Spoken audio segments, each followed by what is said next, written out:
Do you ever feel overwhelmed by the ever-changing world of technology? Tech It Out can help make some sense of it all. Breaking down geek speak into street speak, technology columnist, author, and TV personality Mark Saltzman covers consumer technology each week for every listener. Mark tackles the latest news, reviews, and how-tos to help you understand what's hot, what's not, and why. Hey everyone, welcome to Tech It Out. This is episode 142. Hope everyone is doing all right out there. It's week 5 going into week 6 of self-isolation for our family. Odd days for sure, but at least we're healthy. That's obviously the most important thing. And we're trying to keep busy with high-tech fun. Of course, you'd expect that from the host of a show called Tech It Out, but also some low-tech, some offline fun as well, like playing cards and ping pong and board games. We made a bonfire in the backyard the other day and cooked our lunch on it, going for lots of walks and all that. Hey, it's one of the upsides of all of this bad news is me being able to spend more time with my family. My twins, who are turning 18, are going off to college in the fall. So this is time that we'll never get back. So at the very least, it's great to hang out with them a lot, even though we're all going a little stir crazy, like many of you are, no doubt. We're still, of course, adjusting to the new normal, and I hope you are too, and that your loved ones are healthy. And thank you for tuning in to Tech It Out. As we've done with the show on previous weeks in March and in April, we're going to be exploring several tech angles to COVID-19. We're going to start off today's show in a moment with a chat about the popularity of Zoom, the video chatting platform, but it's on how to avoid those jerks called Zoom bombers. We're going to catch up with Tony Anscombe from ESET, a leading cybersecurity company, about what you can do to enhance the security and privacy of Zoom and other applications you may use now that you're maybe working from home or you've got students in the home using technology. We're going to tell you how to protect yourself there. After that, we're going to learn about an app designed to help you get a better night's sleep, something you may need right about now, and it's aptly called Sleep Cycle. After that, are you working from home? We're going to learn about a product called FluidStance, which is meant to give you a mini workout while you're at your computer or while video conferencing. We'll learn how FluidStance works. And finally, and speaking of working from home, we're going to talk about why you need a VPN, a virtual private network, to remain protected from hackers and scammers and such. All of this and more on this weekend's brand new Tech It Out, powered by ASUS, which I'll tell you more about soon. But let's kick off the show. One of the biggest side stories to this whole COVID-19 pandemic is the cyber thieves who are looking to capitalize on the crisis. There have been countless attempts to defraud you in many different ways and all tied to coronavirus. The problem is exasperated when you consider the hundreds of millions of people now working from home on a computer that may not be as secure as the office, and issues with video chatting services like Zoom. Plus, there's students now using their computers for online education and so on and so forth. So joining us on the line to talk about the problems and solutions to cybercrime in the COVID age, we're joined by Tony Anscombe. He's a regular to this program. Tony's a global ambassador to ESET, a leading cybersecurity company. Welcome back, Tony. Hey, it's great to be here again, Mark. Hope you're doing okay. Yes, absolutely. Not going out too much and staying indoors, as we all should be. Right. Okay. Well, I'm glad to hear that you're doing well, and thanks for carving out some time to chat. Before we talk about new cybersecurity risks, while we're all cooped up at home, as I mentioned, you've been a guest many times on this show. I've talked about ESET a lot, but for those who haven't yet used ESET on their devices, please tell us a bit about the company. Well, so ESET's a company that was founded over 30 years ago, and today has international offices all over the world, including in Canada and in the US, obviously. And it was founded by researchers who had a passion to detect and remove malware. And that kind of remains the vision of the company today, and it's still in that private ownership of those original founders. And you can see their ethos running through our products and services even today. And of course, malware is short for malicious software. And what would you say makes ESET stand out primarily among its competitors? Because there are many. There are lots of them. There certainly are, Mark. Well, ESET has a core focus on cybersecurity research. So if you follow any of our news stories and stuff like that, you'll see that research it goes through the veins of the company, and it's unparalleled actually when you look at us in comparison to other companies. And you can see that in our products. The passion is for low impact on resources, easy use, solid detection.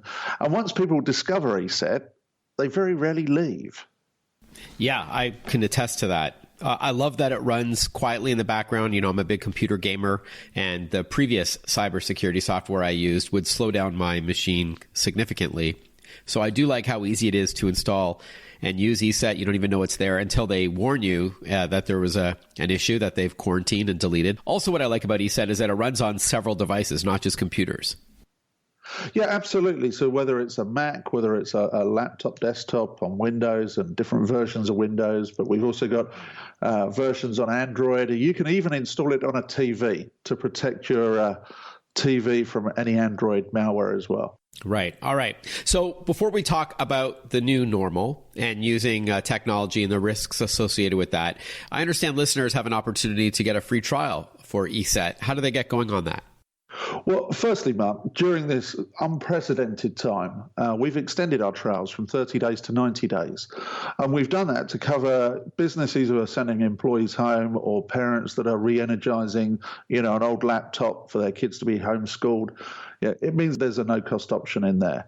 And that extended trial can be found if you come to ESET.com. There's an orange banner across the top of the screen that says COVID-19 on it. If you click on that banner and scroll down, there's an offer for the extended trial.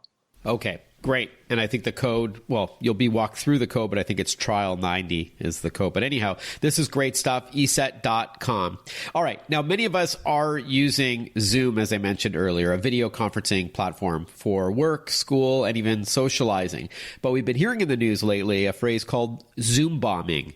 What is that? Well, so Zoom bombing is when somebody that was uninvited to your conference call, so your Zoom meeting, joins the meeting. And unfortunately, we've seen people doing that and displaying inappropriate content or, malicious or very, very nasty content, some racist content and stuff like that. So it's when somebody's joining with just the meeting ID. It means somebody the person who scheduled the meeting didn't set a password.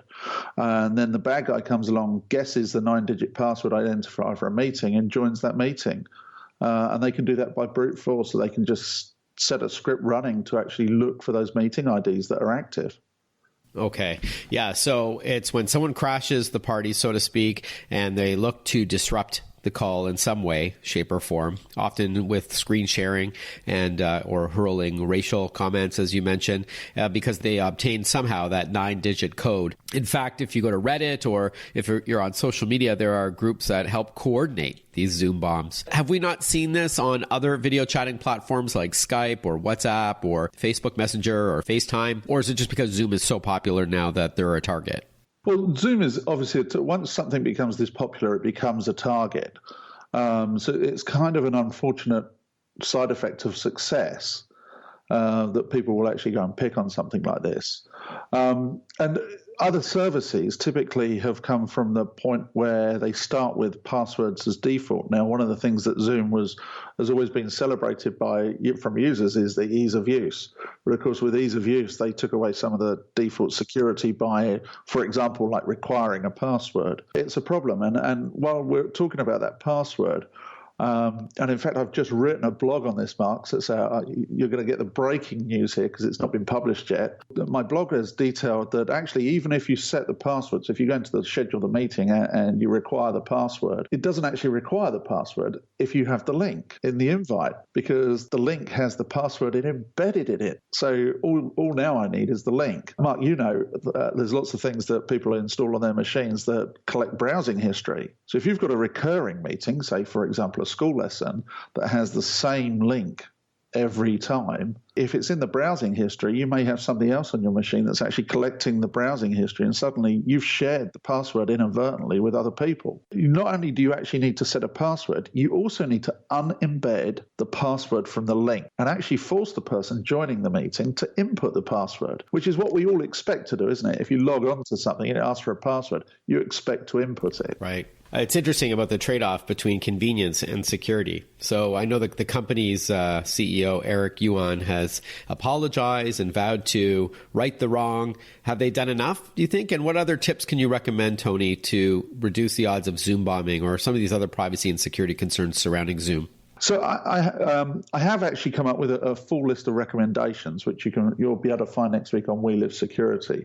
But if have they done enough? Well, I think they're going through an unfortunate process. I mean, a company goes through a business model where they offer free to get a large amount of users, and then suddenly they've got the large amount of users, but their business model was still for free.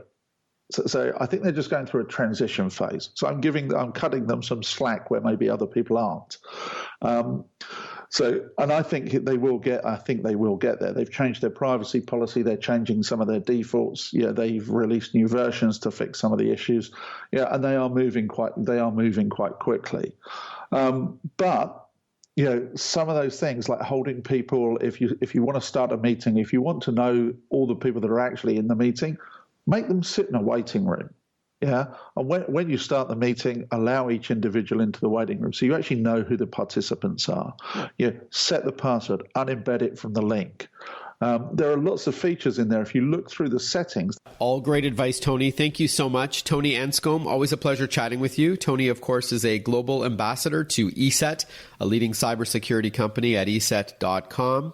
And you can also take advantage of that free 90-day trial of their software if you haven't yet installed it on your devices. Thank you again, Tony. Be well. And you, Mark. Speaking of computers, this show, Tech It Out, would not be possible without the support from ASUS. For those in search of incredible, check out ASUS laptops and desktops, monitors, smartphones, tablets, smartwatches, and much more at asus.com/US/radio. That's ASUS.com/US/radio. We'll be right back with more Tech It Out. Listen to Tech It Out whenever you want. Find the Tech It Out podcast at iTunes or wherever you get your podcasts.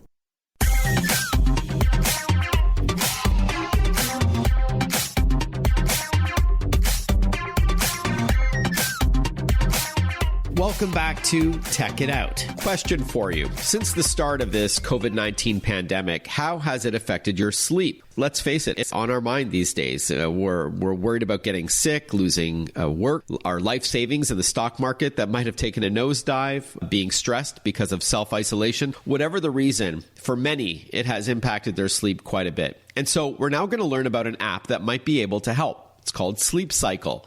And the company is also offering something for free for a limited time during the crisis, which we'll get to in a moment. But we're joined on the line by Andreas Roman. He's the head of content at Sleep Cycle. Welcome to the show, Andreas, and I hope you're doing okay with everything right now. Yeah, I'm fine considering circumstances. Yeah, thank you. So before we talk about COVID-19 and what you're offering to users for a limited time, please tell us a bit about the Sleep Cycle app. It's been around for a while. I know it's popular. Yeah, I mean, we've been around for over 10 years, and it's basically it's an app designed to help you reach better health through better sleep. But I mean, since that kind of means different things for different people, we'd like to think that we take a holistic view on the idea of sleep. So depending on your circumstances, where you are in life, and so on, we can help you in different ways. So if you want to learn about sleep and potentially change your way, then we can help you. And how does it work exactly? Maybe you can walk us through what the app does. Yeah, I mean, it essentially what it does at its fundamental is that you set an alarm and then it wakes you up at what we'd like to call the perfect time in the morning.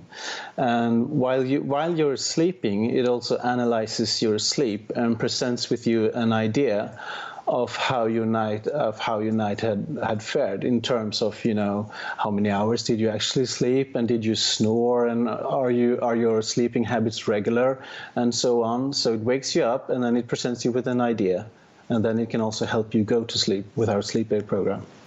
And does it listen to you while you're sleeping? Do you need to wear anything? How does it know all this information, like when you woke up, for how long, and how disruptive was your sleep? How does it know all that? It uses a very advanced patented microphone technology, and you don't have to wear anything. You just put it on the nightstand right next to your bed, and it does the rest. Okay. And how does it know it's you and not your partner? You know, if for snoring, for example. Yeah, that's actually a very interesting question. Probably a topic for many couples. But the thing is, microphone technology is very sensitive, so distance is a factor. Provided that you put it close to your side of the bed, it knows it's you. Got it. Okay. And what would you say is unique about Sleep Cycle compared to other apps that may have a similar approach? Well, I mean, there are a lot of great actors out there who do fantastic work to help people find better sleep. And I think that our take on it is that, as I mentioned before, we have this holistic view on it. We don't zoom in on a particular part of sleep, but we take you through the entire journey, because sleep is very different for each and every one of us. And some of us might struggle with falling asleep, and some might be moody when they wake up, or maybe your daily habits have an impact on your sleep. And either way, we can help you. So we sort of look at the overall picture of it. Let's now talk about what you're offering during the COVID-19 pandemic, this crisis. It's a premium. So the app is free, right? But then you do have this optional premium element that you're now offering for free as well. Can you talk to us about it? It's called Sleep Aid. Yes, I mean, we have a very specific part of Sleep Cycle, an extensive content program that we're calling Sleep Aid. And that's designed for the very purpose to help you relax and wind down and fall asleep. And it's a place filled with music and stories and relaxing guides and rhymes and poetry and ambience and so on. And you can go there and you can explore this world of ours and find the place that works for you to reach the level of rest and comfort that you might need in these times, or any times for that matter. Okay, can you elaborate a little bit more on what it is that's different than the free version that you offer? White noise or? Well, actually, it's a lot more than just ambient sound. It has complete stories for those who enjoy falling asleep to a bedtime story. Okay. We like to call them bedtime stories for grown-ups. Then there are relaxing guides, which is more like sort of approaching meditation. It's a place where we sort of take you to maybe a forest or an ocean and help you wind down with your simple body exercises. And then there's just music and sound designed for those who prefer not to have someone talking when you're going to fall asleep, but just want the comforting sound and noise. So it's essentially, like a big library of content where, depending on your preference, you can find what works best for you. Cool. How much is that normally, and how long will it remain free for? Yeah, I mean, normally it's part of our premium subscription offer, as you mentioned, and that is $29 per year. But now this is free, and we actually don't know for how long, because we're doing this because we truly think this might be beneficial for the people out there, and this is our way of, we want to help. So I would say for as long as it takes. Oh, that's great. And where could we learn more about Sleep Cycle and take advantage of this premium sleep aid content you're offering for free? You can download it directly from Google Play and App Store, but I would also strongly recommend a visit to our website, sleepcycle.com. You'll find a direct link to the app there, but there's also great information on sleep aid and sleep in general as well. Right. I was actually playing around with your website this morning, and I loved all the sections about sleep. There's a lot of interesting content there. Yeah, thank you. Thank you so much, Andreas. Andreas Roman has been our guest all the way from Sweden to talk with us about the Sleep Cycle app. Thank you again. Thank you. Take care. We'll be right back with more Tech It Out. Want to follow Mark? Google him. Mark with a C and Saltzman with a Z.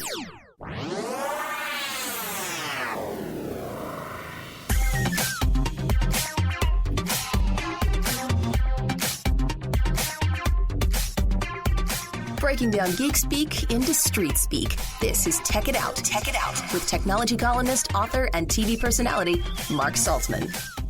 Welcome back to Tech It Out, powered by ASUS. ASUS creates technology for today and tomorrow's smart life, including its line of award-winning laptops, desktops, monitors, and much more. For those in search of incredible, visit asus.com/US/radio for more info. That's asus.com/US/radio. There's an obvious downside to all this time we're now sitting around at home during this pandemic. We're on our computers for work or school or while socializing, and that means a lack of exercise. Yes, while we should be practicing physical distancing, going for a walk is a good idea, or using exercise apps or online classes over Zoom. But what about staying active while you work? Well, a product called FluidStance might be able to help. We're joined on the line by founder and CEO Joel Heath. Welcome to the show, Joel. Thank you very much for having me. Good to be with you.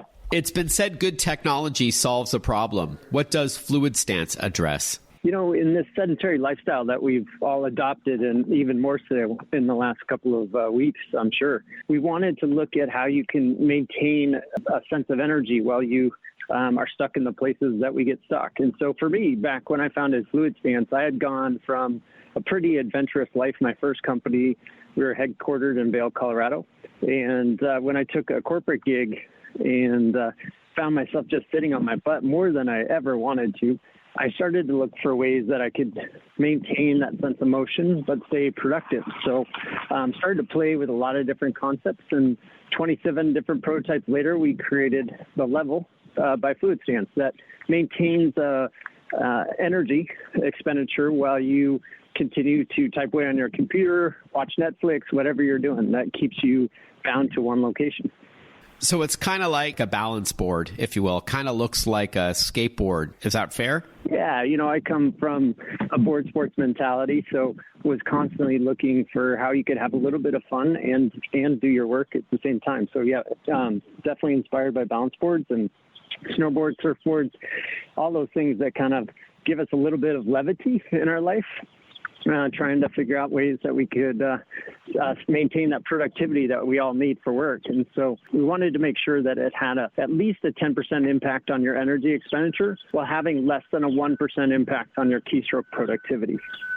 Interesting. I was going to ask you, is it meant to give you a rigorous workout? I don't think that's the case. I think it's meant to help keep you in shape while subtly balancing while you're still able to type and talk. You bet. I didn't want to replace the workout. I didn't want to replace our time outside. It's just those places when we are stuck in front of a screen that I wanted to make more productive. And, even when we look at younger kids in elementary school today, their balance systems are less developed than our balance systems were when we were that age. And that's just because they're not moving around so much, and that balance system is not developing, which is leading to a lot of other problems. But the same thing's happening for us at work.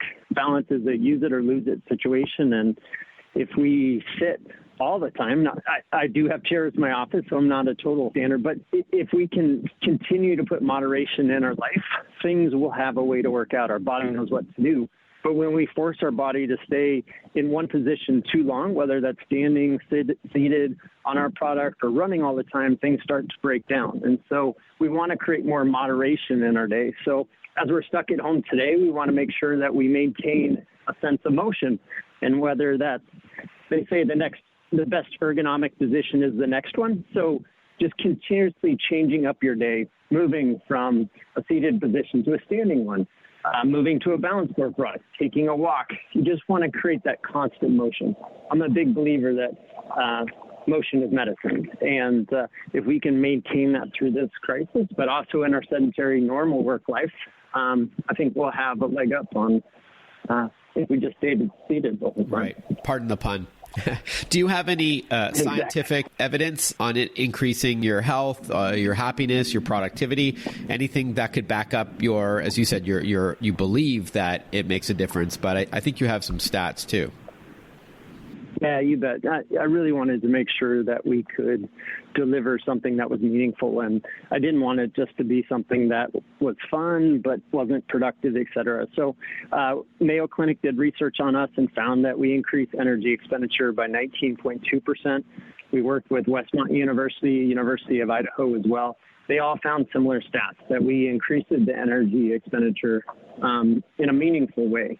And the Dr. Levine, who coined sitting is the new smoking, really put that threshold of you've got to increase your heart rate by at least 10% or your caloric burn by 10% to have a meaningful energy expenditure in a non-exercise activity. So obviously, if we're going for a run, we want to get our heart rate as high as we can, but we want to increase our heart rate by at least 10% in ways when we're just watching Netflix or typing or doing those things, to have a continuous burn that allows your body not to go into that sedentary state. One of the things I found most interesting is one of the most dangerous times for us in our sedentary lifestyle is post-meal. And if you're like me, after you eat a big meal, you just kind of want to hunker down and kind of sit there. But the most important thing you can do is stay active for 15 to 30 minutes post-meal, so that spike in our blood sugar can have a place to be moved through that activity. If we just sit, our body doesn't know what to do with that increase in energy that we have available and starts to store it in non-productive ways. And so one of the things that I would encourage everybody to do is post-meal, make sure, go for a walk for 15 minutes. Use those times to be more productive, because that's really where the greatest damage or the greatest good can be done. And I can hear you're practicing what you preach, because you did forewarn me before we started talking and recording this interview that you were going to be walking around your warehouse. Where can we learn more about FluidStance, and how much do they start at? So FluidStance.com is the best place. We're a small family-run business based out of California, and we ship out of our warehouses here. So that's the best place to take a look at us. And the cost for FluidStance? We start at $149 US dollars and go up from there. We have some original versions that are handmade that get up into the 400s, but those are all one of a kind. We have our kids product called the Grade, currently just under $100. That's available in a recycled milk jug product. All right, fluidstance.com. Joel Heath, thank you so much for your time. I appreciate it. I hope the product does well for you. Thank you very much. And remember, everybody, to keep moving. When we return on Tech It Out, we're going to chat about VPNs, or virtual private networks, considered an extension from our first interview. We're kind of bookending the show about security in the COVID-19 age, how we're using computers at home for work, for play, for school, and how are you protecting yourself, because you arguably are more at risk without having the same kind of security protocols that you do at the office. So stay with us. We'll be right back with more Tech It Out. Breaking down geek speak into street speak. Tech It Out, hosted by Mark Saltzman.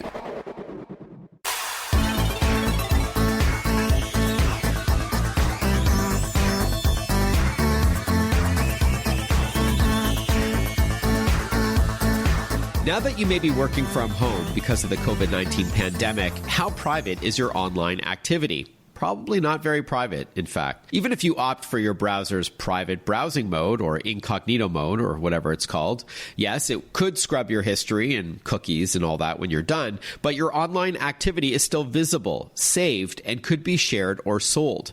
To truly remain anonymous while you browse, you should opt for what's called a VPN, or virtual private network. Joining us on the line to give us a bit of a VPN 101, if you will, is Jan Nygren. He's with VPNpro.com. Jan is a renowned cybersecurity and consumer protection specialist. Welcome to the show, Jan. Thanks for your time. Hey, thanks, Mark, for having me on the show. Before we talk about the new normal, about working from home amid the COVID-19 crisis, please tell us what a VPN is exactly. Well, yeah, so like you said, VPN stands for Virtual Private Network.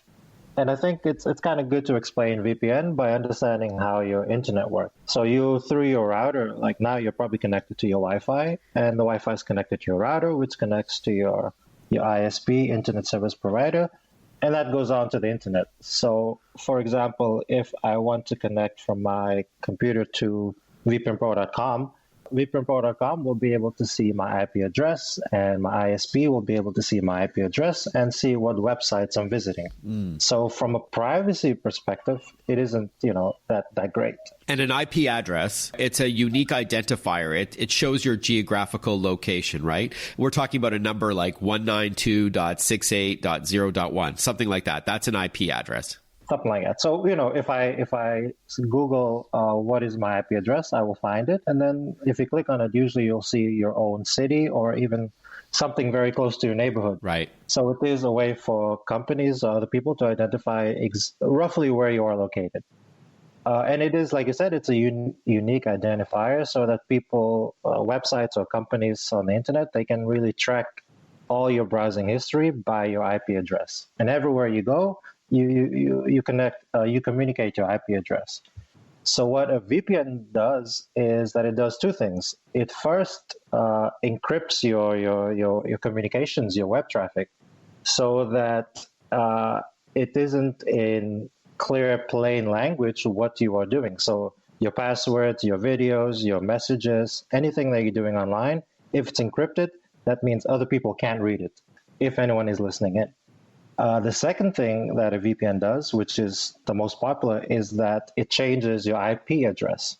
So, for example, if I'm connected to a VPN, then I can choose from my VPN software, my VPN program, what city I want to appear to be connected to. So, for example, if I'm in Miami and I have a VPN like NordVPN and I say, connect me to London, So first of all, my computer will connect to the London server. And then if I visit vpnpro.com, it will appear as if I'm coming from London and not from Miami. And so my IP address will be hidden and all my data, everything is encrypted. There's a secondary use case scenario for VPNs that I know, speaking of changing your area or your country, and that is accessing content that may be restricted outside of that country. So to stick with your example, if you're in Miami and you want to make it look like you're from England, when you do that through a VPN provider, you are now able to access BBC content, for example, that you might not be able to access being in the US.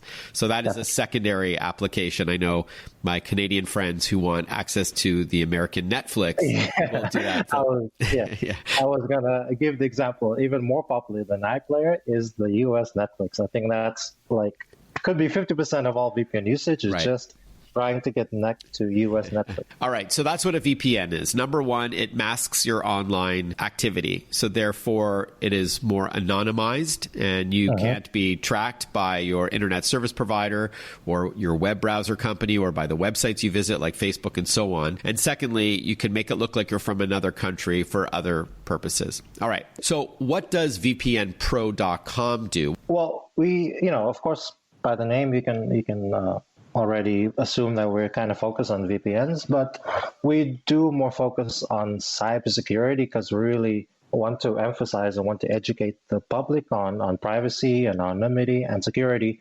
whenever they go online. Because now, as you know, it's 2020 and literally every single part of our lives is online.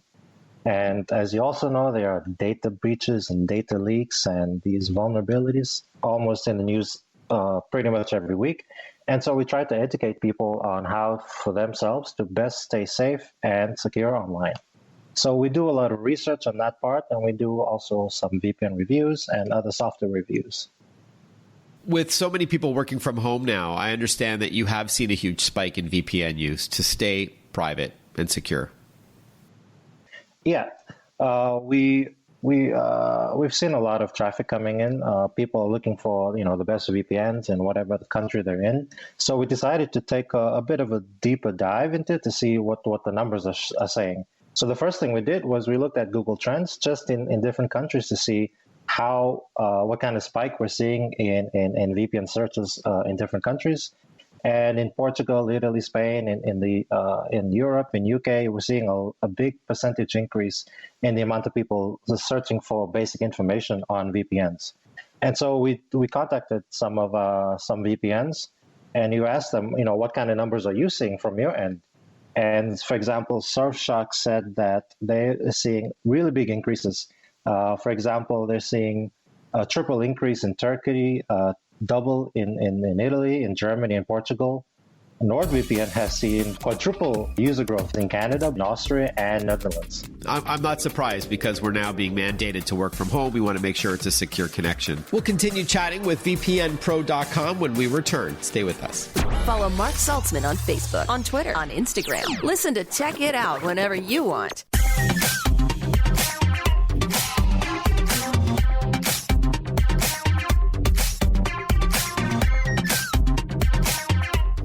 We're chatting with Jan Ugren. He's with VPNpro.com. We're chatting about what a VPN is, but also how you should choose one because of what you do, because of what VPNpro.com does. I'm assuming it's not a one-size-fits-all scenario. Not all VPNs are created equal. You mentioned, for example, NordVPN earlier. That's a popular one. I use one called ExpressVPN. How do you choose one? Well, like I said, it's not a one-size-fits-all. And so I think it really depends on what what's your ultimate goal with the VPN. If it is privacy and like ultimate security, then we'll recommend one. If it's most people, they want a combination of privacy, security, but also speed and performance. So usually we recommend something like a 6-7 point thing. The first one is how many servers does the VPN have around the world? For example, you don't want to limit yourself to a VPN that only has 100 servers around the world. And if those servers get, clogged up, a lot of people are using them, then you're going to see the speeds drop. So that's the first thing that's quite important. The second thing is generally what kind of speed and performance do these VPNs have? So even if they have a lot of servers, it doesn't mean that they're particularly fast.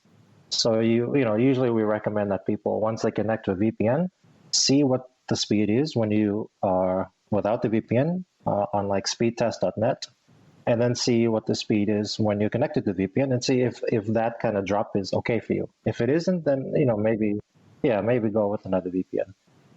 Thirdly, we're getting a bit more technical, but then you have to, is it safe? What kind of encryption and tunneling? All these kind of technical details, but just how encrypted or how difficult is it for someone else to kind of intercept your communications to see what you're doing? Because a VPN is also about security. And then we get to I think the fourth thing, which may be the first thing for many people, depending on the usage, which is how capable is it to unblock geo-restricted content like Netflix, not like iPlayer. For example, a lot of VPN companies claim to be able to unlock Netflix US, but we find that even 50% of those that are able to do it is optimistic. So you have to really check, can this company, do what I want it to do? And lastly, I think, customer service. If you have a problem, and especially if you're not very tech friendly, tech oriented, then customer service would be an important thing for you as well. Just to clarify, iPlayer is the BBC player, right?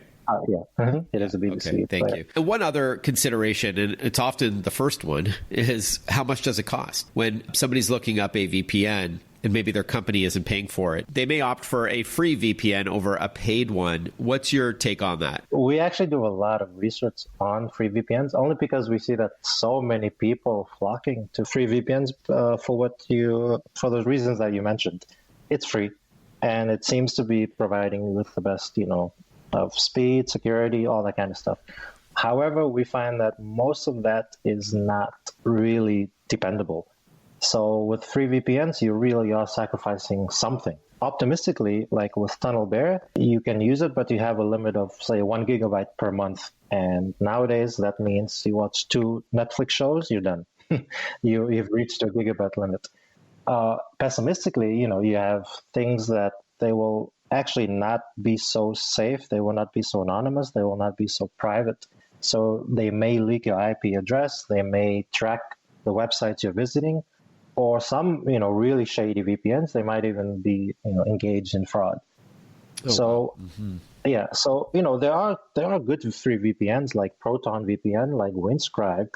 So we do recommend those, but more often than not, we always say it's better for you to try, for example, get a 30-day free trial or 14-day free trial at a top VPN and see how it feels, how it works for you. So the best website, I'm assuming, for our listeners to learn more about VPNpro.com and all the work you do, including warning against other VPNs. And I don't know if you also recommend your favorite VPNs. What's the best website? It is VPNpro.com, Unsurprisingly, I would say VPNpro.com. That's where I do all my work. That's where I release all my research, and we're constantly researching. Like I said, not just VPNs, but cybersecurity. But definitely, we try to focus as well on VPNs. And you do recommend ones on your website? We do. We have NordVPN now as the number 1, but I think Express is there number 2 or number 3. I think it's NordVPN, Surfshark, and ExpressVPN. Okay. So those are the ones, with all these multiple tests about security, speed, and all that. Those are the ones we've settled on. All right, Jan, VPNpro.com. Thank you so much for your time and your expertise. I wish you well during these challenging times, and I appreciate you carving out a bit of time to chat with us as well. Thank you, Mark, so much for the time, and have a good day.